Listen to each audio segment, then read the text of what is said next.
Eu queria convidá-los a abrir a Escritura no Salmo 126. Estamos dando sequência à nossa série de mensagens nos Salmos de Romagem. Salmo 126, esse é o 7º Salmo que nós estamos expondo na sequência, são 15. O Salmo 126 fala da alegria do povo de Deus. Vamos ler todos juntos? Salmo 126. Quando o Senhor restaurou a sorte de Sião, ficamos como quem sonha. Então a nossa boca se encheu de riso e a nossa língua de júbilo. Então entre as nações se dizia: grandes coisas o Senhor tem feito por eles. Com efeito, grandes coisas fez o Senhor por nós, por isso estamos alegres. Restaura, Senhor, a nossa sorte, como as torrentes no Neguebe. Os que com lágrimas semeiam, com júbilo ceifarão. Quem sai andando e chorando enquanto semeia, voltará com júbilo, trazendo os seus feixes. Amém. Esse é um dos salmos prediletos do povo cristão. É um salmo que fala de restauração, de alegria, de júbilo. A palavra de Deus nos convoca a vivermos assim, sempre alegres. Muitas passagens do Novo Testamento falam a respeito disso, como por exemplo: alegrai-vos sempre no Senhor. Outra vez digo, alegrai-vos. Esse desafio de permanecer alegres em toda e qualquer situação tem provocado os cristãos, através da história, a buscar a Deus por orientação. De que maneira nós podemos sempre viver alegres quando a vida está cercada de dificuldades e problemas e adversidades, conflitos, angústias, temores?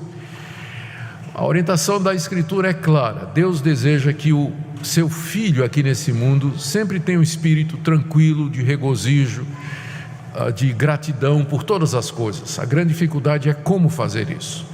Aqui esse salmo nos fala de que maneira nós podemos cultivar sempre um espírito alegre, mesmo no meio das grandes dificuldades.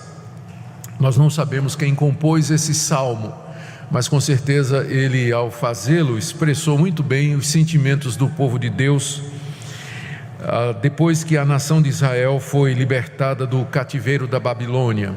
Esse é o contexto em que esse salmo provavelmente foi escrito. Ele começa dizendo, ou se referindo à restauração da sorte de Sião, no verso 1, que é uma referência à libertação da nação de Israel do cativeiro babilônico.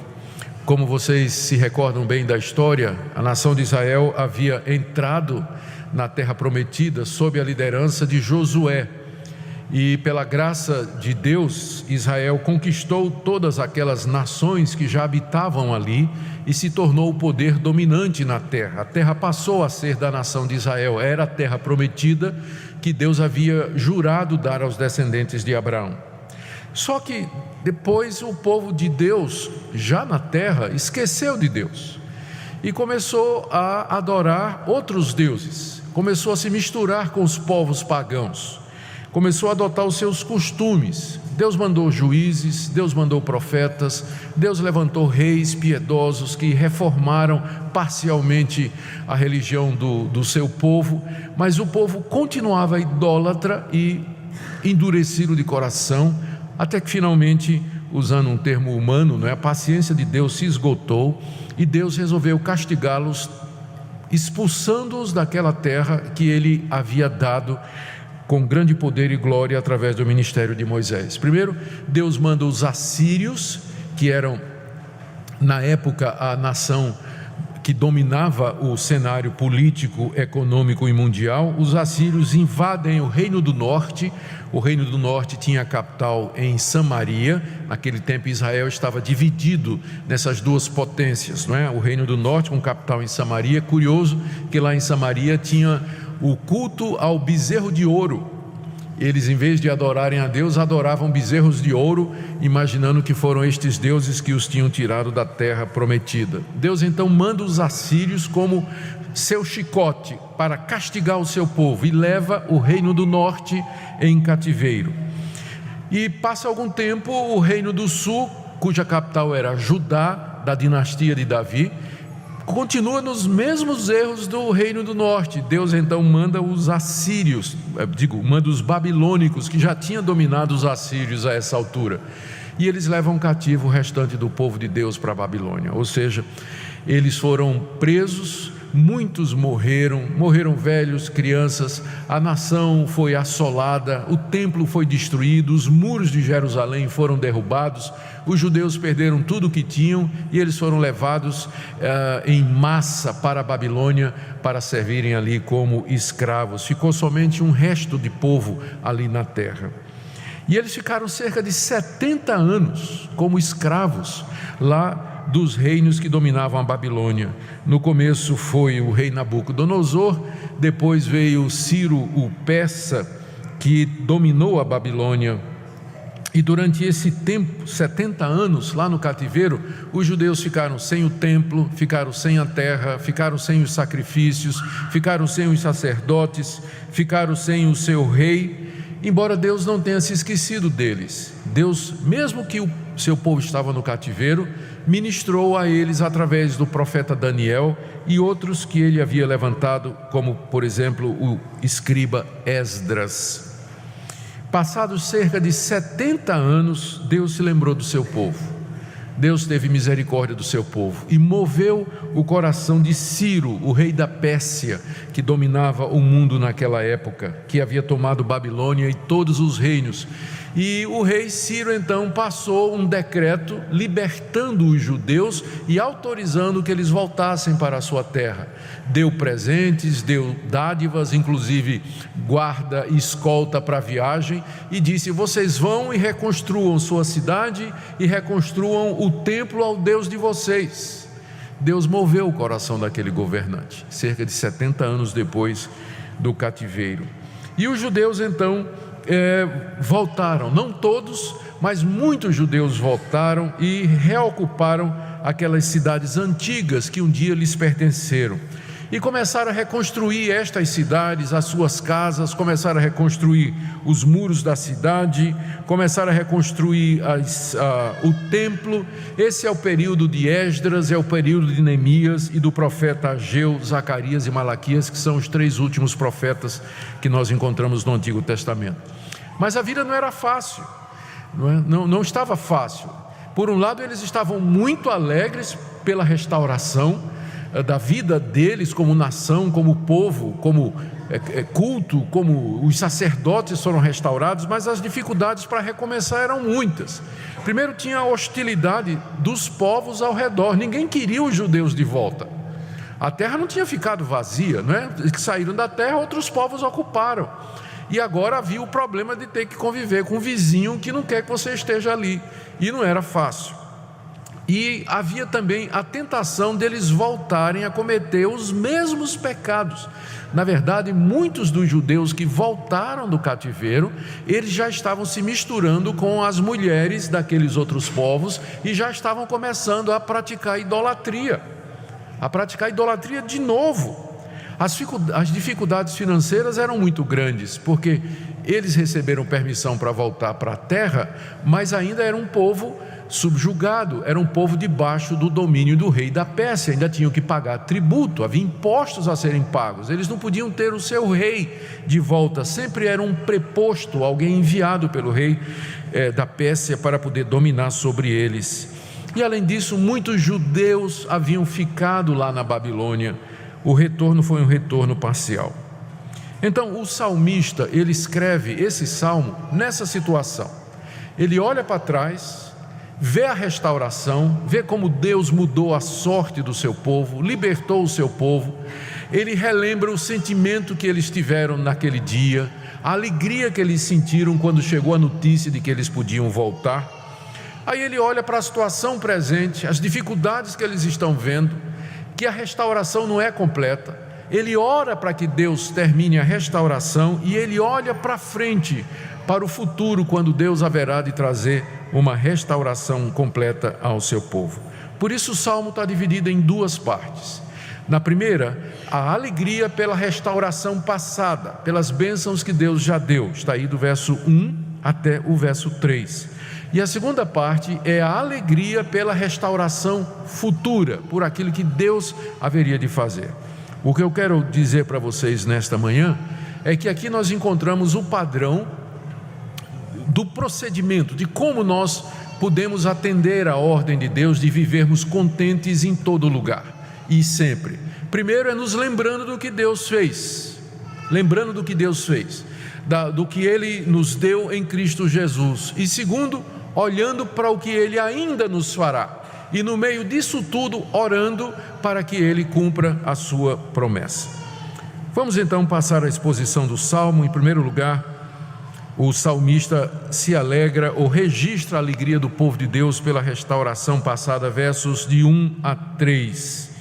Eles na terra prometida olham para trás, para aquele momento da libertação, e lembram os sentimentos que tiveram quando essas coisas aconteceram. São 3 coisas aqui, 4 na verdade. Verso 1: quando o Senhor restaurou a sorte de Sião, ficamos como quem sonha. Então o sentimento foi dizer: eu não acredito, nós estamos livres, nós podemos voltar para casa. Isso é um sonho, não pode ser verdade, é bom demais para ser verdade. Então a primeira impressão foi uma mistura assim de uma incredulidade alegre, não é? Como que a gente às vezes é surpreendido por uma circunstância boa.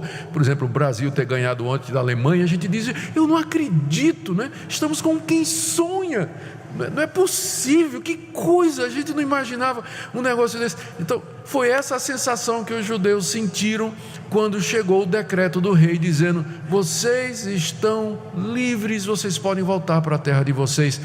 Quando Deus restaurou a sorte de Sião, Sião é outro nome para Jerusalém. Sião é o nome do monte onde a cidade de Jerusalém está construída, não é?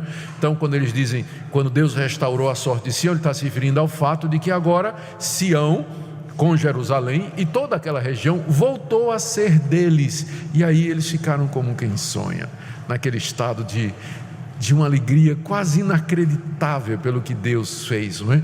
Deus se lembrou de nós, miseráveis pecadores, que estávamos aqui. Ele tinha nos castigado, nós estávamos aqui por causa das nossas faltas, das nossas culpas, nós merecíamos tudo isso, mas agora Ele teve misericórdia de nós, Ele se lembrou de nós, e aí eles ficaram como quem sonha quando a notícia chegou.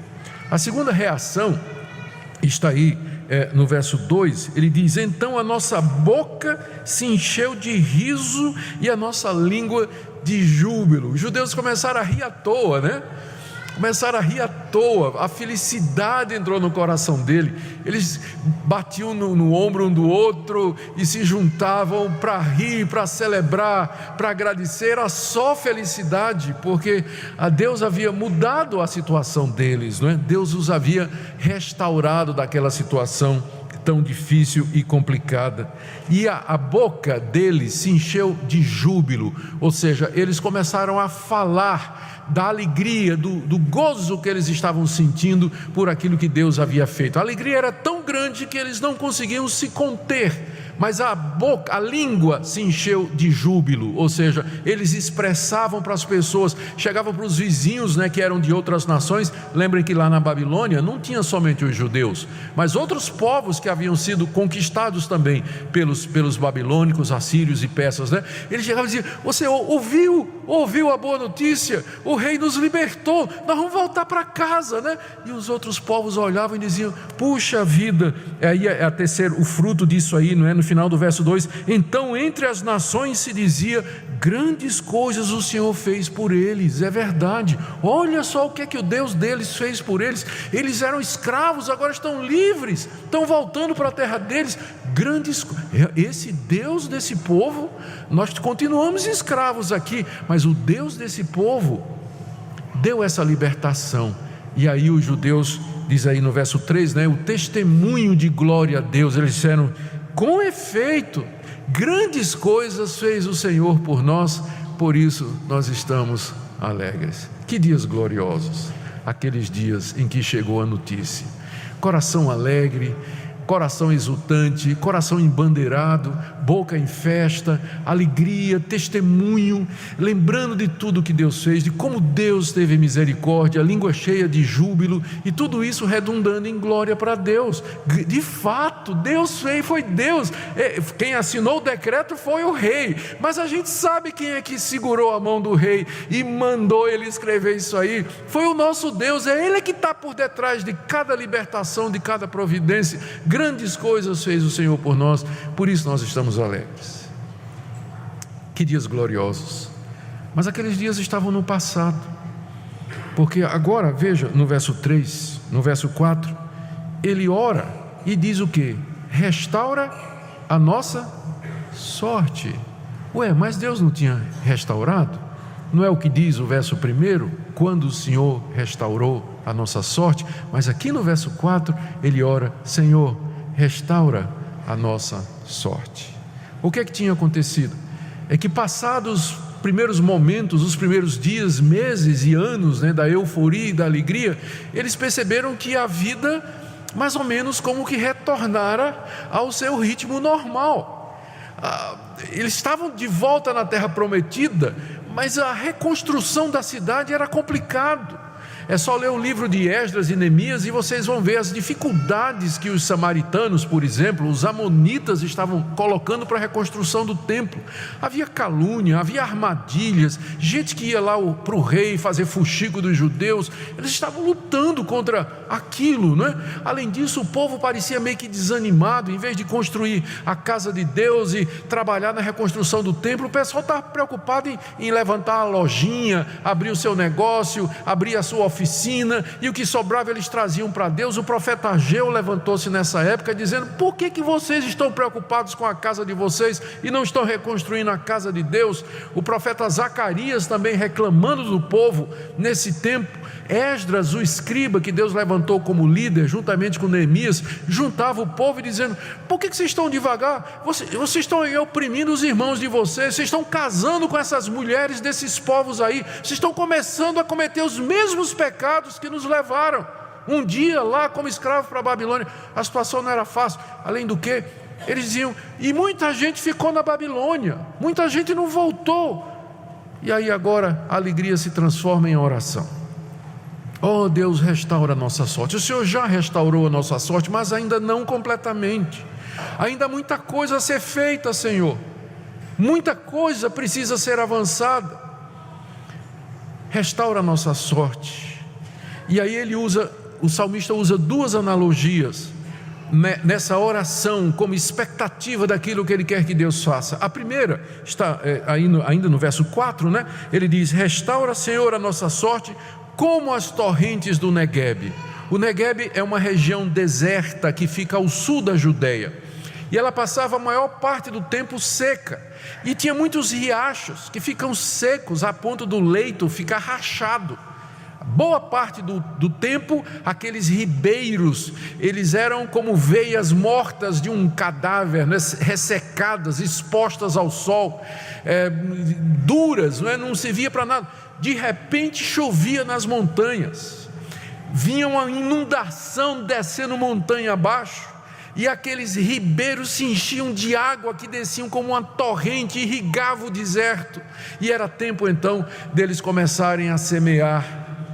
Eles começarem a semear quando um pouco antes daquelas águas chegarem. O que o salmista está dizendo com essa analogia é: Deus, da mesma forma que inesperadamente, de repente, poderosamente, Tu mandas a água que enche aqueles ribeiros secos lá no sul do Neguebe, faz a mesma coisa conosco. Restaura a nossa sorte, vem com poder, vem com graça, vem com majestade, abundância, restaura completamente o Teu povo, termina a obra que o Senhor começou, exatamente como aquelas correntes do Neguebe. Essa é a oração do salmista.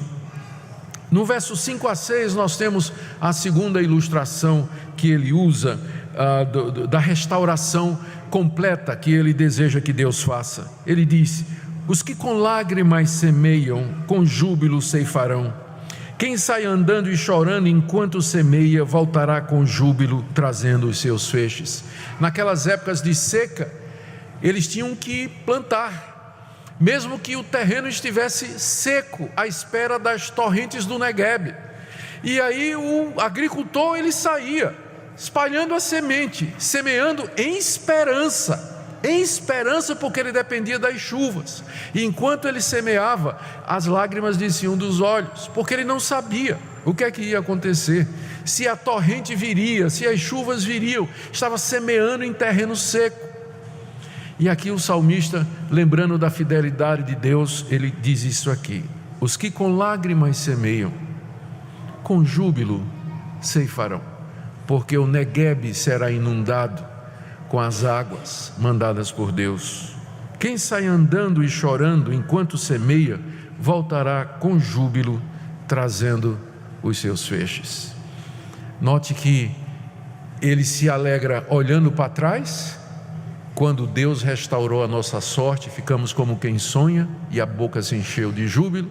E agora ele se alegra olhando para frente, dizendo: Senhor, nosso trabalho de semeadura aqui nessa terra, ela agora é feita com lágrimas, essa semeadura, mas um dia nós voltaremos trazendo os feixes com júbilo. É a mesma palavra que é usada no início do salmo. Eu olho para trás, vejo o que Deus fez e eu me alegro, e eu olho para frente, para o que Ele fará, e eu me alegro. É assim que nós vivemos felizes nesse mundo. A nossa alegria, ela não está restrita aos bens materiais ou qualquer outra coisa aqui, mas na ação de Deus na história da redenção, aquilo que Ele fez por nós e aquilo que Ele haverá de fazer. É isso que o Salmo nos ensina quanto a viver alegremente nesse mundo. Ele nos lembra, em primeiro lugar, que devemos olhar para trás, e no caso do cristão, nós devemos lembrar o que Deus já fez por nós em Cristo Jesus. Nós temos mais motivo de alegria, olhando o passado, do que os judeus quando foram libertos do cativeiro, porque Deus nos libertou de um cativeiro pior do que o cativeiro político, pior do que o cativeiro econômico. Deus nos libertou da escravidão do pecado em Cristo Jesus, quando Ele nos perdoou as nossas ofensas. Ele nos livrou do cativeiro de Satanás, quando nos tirou do reino das trevas e nos levou para o reino do Filho do seu amor. Ele perdoou a nossa dívida, que é muito dívida espiritual. O salário do pecado é a morte. Ele nos perdoou isso, que é muito maior e melhor do que o rei Ciro ter perdoado as dívidas da nação de Israel e ter liberado aquele povo. Ele nos fez parte do seu povo. Isso é motivo de sonharmos, de rirmos e de falarmos e de darmos testemunho. É isso que a Bíblia se refere como a alegria da salvação. A salvação é um fato consumado na vida do crente, ela já aconteceu, e nós olhamos para trás e dizemos: como é que Deus pôde perdoar um pecador como eu? Como é que Deus pôde me restaurar a minha sorte? Eu, miserável pecador, debaixo do cativeiro de Satanás, da escravidão do pecado, condenado pelos meus delitos, com uma dívida diante de Deus que eu só posso pagar com minha alma no inferno. Deus perdoou, Deus esqueceu, Deus me libertou, Deus me fez seu filho. E mais do que simplesmente me dar uma terra como deu aos judeus, Ele me fez herdeiro dele. Ele me deu o mundo inteiro, o cosmos inteiro. Eu sou herdeiro de Deus e, portanto, tudo isso me pertence. Gente, a razão primeira da nossa alegria é essa: é olhar para trás e dizer: grandes coisas fez o Senhor por nós, por isso estamos alegres. Sabe por que a gente vive triste, vive abatido, desanimado? Porque a gente esquece do que Deus fez. Razão tem aquele hino quando diz: conta as bênçãos, conta quantas são, e você vai ver surpreso o quanto Deus já fez. Eu sei que esse hino está se referindo à providência de Deus, aos cuidados que Deus tem por nós aqui nessa vida, mas essencialmente ele nos lembra da grande restauração que Deus nos deu em Cristo Jesus. É assim que nós vivemos alegres nesse mundo, olhando para trás, vendo quem nós éramos e vendo em que Deus nos tornou mediante Jesus Cristo. O Salmo também nos ensina que aqui nesse mundo, essa restauração, ela ainda não é completa. A gente expressa isso da seguinte maneira: o reino de Deus já veio, o reino de Deus já começou, a nossa salvação já teve início, mas ainda não está terminada. Deus nos libertou do pecado, mas nós ainda pecamos. Ele nos livrou da condenação da morte, mas ainda vamos morrer. Ele quebrou o poder de Satanás sobre nós, mas o diabo ainda anda ao redor procurando alguém a quem devorar. Ele já nos livrou da condenação eterna, mas nós ainda vamos experimentar a morte. Já, mas ainda não. Por isso, o Senhor restaurou, mas ainda assim nós oramos: restaura, Senhor.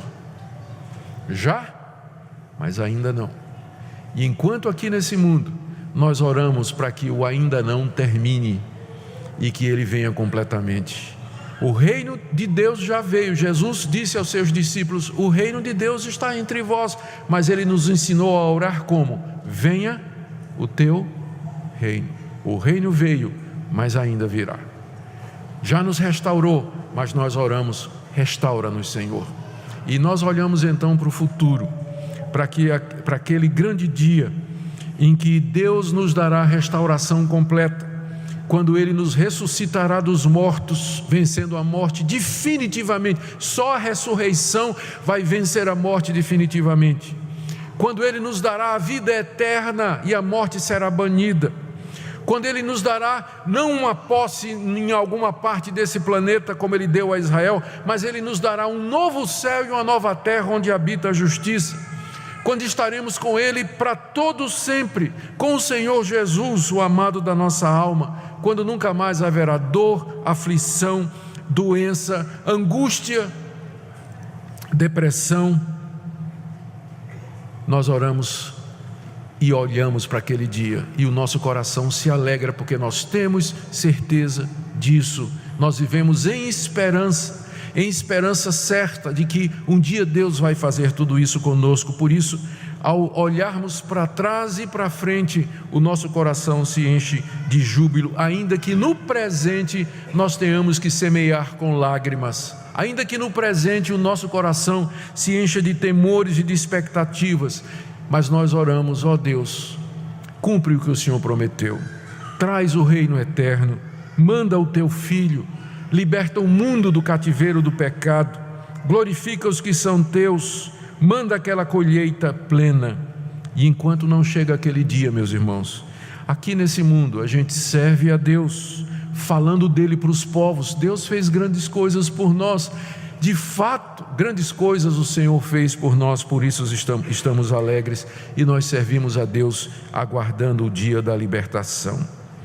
É assim que nós vivemos. Eu termino com duas palavras de aplicação prática. Primeiro, eu quero perguntar para vocês, com toda franqueza: em que é que se baseia a sua alegria? O que é que faz você alegre? O que é que faz você alegre? Queria que você pensasse nisso. O que é que dá mais alegria? Talvez uma pessoa, talvez uma conquista pessoal, talvez um carro que você tenha, uma casa que você comprou, talvez um projeto de viagem que você tem, talvez a conclusão do seu curso, seu namorado, a sua namorada, seus filhos. O que é que lhe enche de alegria?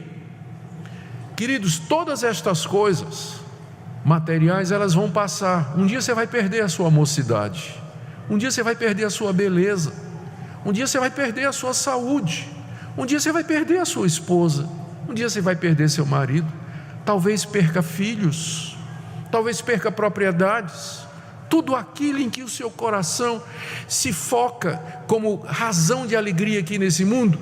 Todas estas coisas são passageiras, todas estas coisas são secundárias.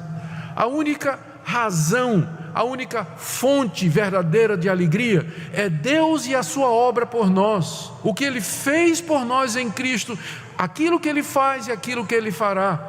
Por isso que Jesus disse: nós estamos no mundo, mas nós não somos dele, somos peregrinos. É por isso que o nome desse salmo é Salmo de Romagem. Ele é cantado pelos peregrinos que não tinham lugar certo, que vagavam nesse mundo em direção a Jerusalém celestial. É isso que nós somos. Nosso coração tem que desapegar dessas coisas aqui do mundo. Não é que elas não são boas, não é que nós não devemos agradecer a Deus por elas, mas a sua alegria não pode estar nelas, porque um dia elas faltarão, um dia elas irão embora. E muita gente, quando perde estas coisas, cai em depressão e não retorna. Eu não estou dizendo que toda depressão é resultado de uma visão espiritual deficiente. Eu sei que há outras causas para depressão, mas eu desconfio que boa parte da angústia, da tristeza, da solidão, do desânimo dos cristãos não é um problema clínico, mas é falta de foco no que a palavra de Deus diz, de regozijo em Deus e nas coisas de Deus. A segunda palavra é para aqueles que estão tristes, abatidos, desanimados e sem ânimo para continuar. Eu queria que hoje de manhã, pensando nesse salmo, você enchesse o seu coração de júbilo, que você olhasse para trás, não importa as tristezas, as angústias, a dor e o sofrimento, eu queria que você olhasse através delas e você visse a libertação de Deus, o perdão de Deus em Cristo Jesus, a reconciliação que Deus lhe deu mediante seu Filho, e que isso enchesse o seu coração de júbilo, a ponto de você transcender a dor e a agonia que agora aprisiona a sua alma, que isso liberte você, que o recordar o que Deus fez por você restaure o seu coração, a alegria da salvação, para que você não viva dessa forma.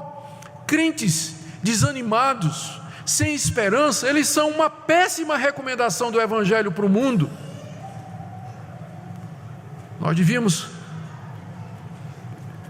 fazer isso. Grandes coisas fez o Senhor por nós, por isso estamos alegres, ainda que agora eu esteja doente, sofrendo, solitário, sem dinheiro, sem perspectiva, confuso.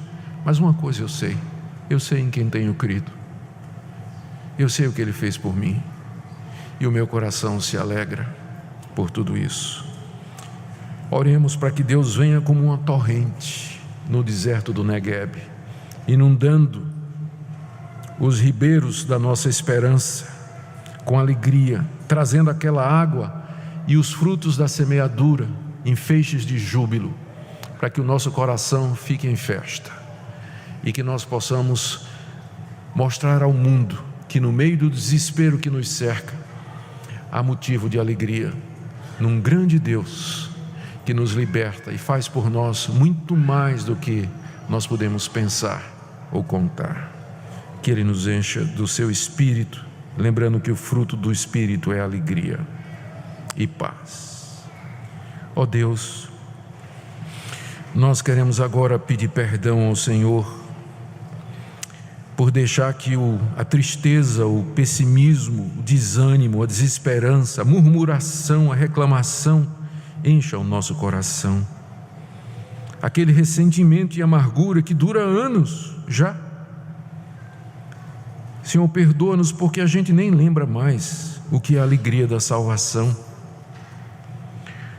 Enche o nosso coração como a torrente que cai sobre o Negueb, enche de alegria, dá-nos, ó Deus, a alegria da salvação, para que sejamos um povo alegre, o povo mais feliz desse planeta. Abençoa essa igreja, de que os seus membros possam encontrar em Ti motivo de regozijo em todas as coisas.